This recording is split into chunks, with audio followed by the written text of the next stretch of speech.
தயவு செய்து மன்னித்து விடுங்கள். இந்த கதையின் முடிவு சற்று கசப்பாகத்தான் இருக்கும். வாருங்கள், கதைக்குள் செல்லலாம். ஒரு பேராசை பிடித்த மனிதன் ஒரு ஜென் துறவியிடம் வந்தான். எனக்கு நிறைய நிலம் வேண்டும், நான் ஊரிலேயே பெரிய பணக்காரன் ஆக வேண்டும், வழி சொல்லுங்கள் என்றான். துறவி அவனிடம் ஒரு விசித்திரமான சவாலை வைத்தார். நாளை சூரியன் உதிக்கும் பொழுது நீ ஓடத் தொடங்க வேண்டும்.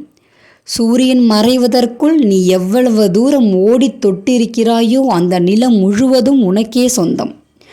ஆனால் ஒரு நிபந்தனை, சூரியன் மறைவதற்குள் நீ எங்கு கிளம்பினாயோ அந்த இடத்திற்கு நீ வந்து சேர்ந்தால் மட்டுமே உனக்கு அந்த நிலம் சொந்தமாகும் என்று சொன்னார். மறுநாள் காலை அவன் ஓடத் தொடங்கினான். அவன் நிற்கவே இல்லை. இன்னும் கொஞ்சம் நிலம், இன்னும் ஒரு ஏரி, இன்னும் ஒரு தோட்டம் என்று பேராசையில் மைல் கணக்கில் ஓடினான்.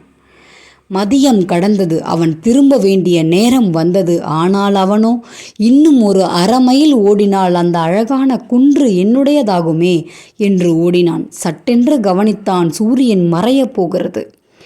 அவன் வெறி பிடித்து திரும்ப ஓடத் தொடங்கினான். மூச்சு வாங்கியது, இதயம் படபடத்தது, கால்கள் இரத்தமாக தெறித்தன. சூரியன் மறையும் கடைசி நொடியில் குரு நின்ற இடத்திற்கு அவன் வந்து சேர்ந்தான். நான் ஜெயித்து விட்டேன், இந்த நிலமெல்லாம் எனக்கு சொந்தம் என்று கத்தினான். ஆனால் அடுத்த நொடியே கீழே விழுந்து இரத்தம் கக்கி தன் உயிரை பிரிந்தான்.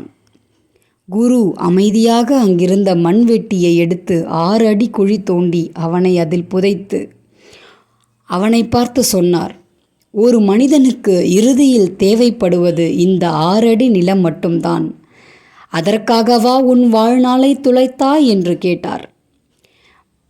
மனிதர்களே, உங்களுக்கு எவ்வளவு நிலம் தேவை? 10 ஏக்கரா, 100 ஏக்கரா? கடைசியில் உங்களுக்கு கிடைக்கப் போவது 6 அடி மட்டும்தான். மறந்து விடாதீர்கள்.